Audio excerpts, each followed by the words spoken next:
Once your campaign's been delivered, you can instantly start seeing the impact of your emails in the report section. So here's a campaign that I sent out earlier. We just click on that. And probably the first thing that you notice are the two graphs that we've got here. Now the top one is a line graph which shows the total number of opens and clicks. Now, just to define, an open is, as you probably imagine, every time someone actually opens an email that you've sent. And the way that we're tracking this, and we're only tracking it for HTML emails. If you're doing plain text emails, we can't accurately track the number of opens that it receives, and I'll explain why. What we're doing with the HTML emails is that we're embedding an invisible image into the actual email. So every time that the email is opened, it's sending a request to our server for this invisible image that's uniquely pinned to each recipient. And that is how we're able to figure out who's actually opened their email based on when this image has actually been requested from our server. So obviously we can't track this for plain text emails, but if you have links embedded in your emails, then we can get an open rate for plain text emails based on the clicks. So here we're also measuring the clicks. So again, this isn't how many times someone's actually clicked on the email. This is when someone's actually clicked on a particular hyperlink actually embedded in the email content. So that's what this line graph here is representing. Now the one below is a pie chart which deals with recipients. Now the first bit of data is the unique opens, so actually how many people have opened this email. So here we can see 4 out of the 5 people have opened it.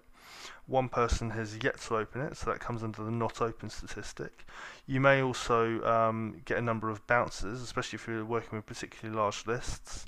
And now a bounce counts as when we've actually sent it and we've actually received back from the ISP an error message such as the address is wrong or outdated or no longer exists or the mailbox is full.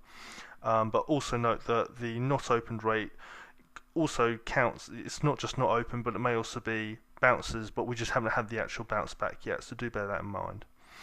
I'm just going to take you through probably the two key areas of the report section, which is recipient activity and link click activity.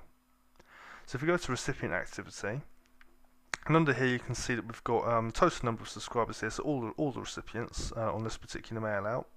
And for particularly large lists, we can drill down and we can actually filter by name or email address. We've also got them grouped based on what action they've performed, so we can, if we only want to see the people that have actually opened the email, here we go.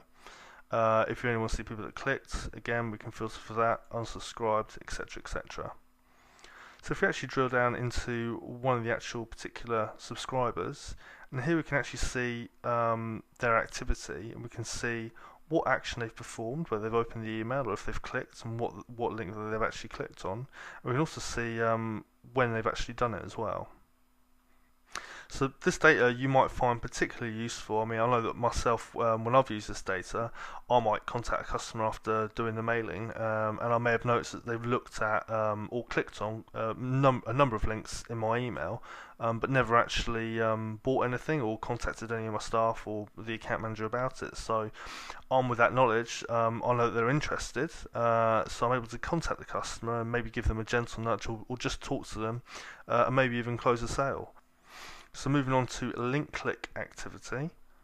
Under this section we can see all the different links that we've had embedded in our email and the unique number of clicks that it's received, and also the total number of clicks that that's received. So unique is dealing with on a per person basis, and you can drill down to see which people have actually clicked on that link, and also the total number of clicks that link is received. Also, if you've got multiple products that you're pushing in a particular email, you can see which one's the most popular, which one's getting the highest click-through rate.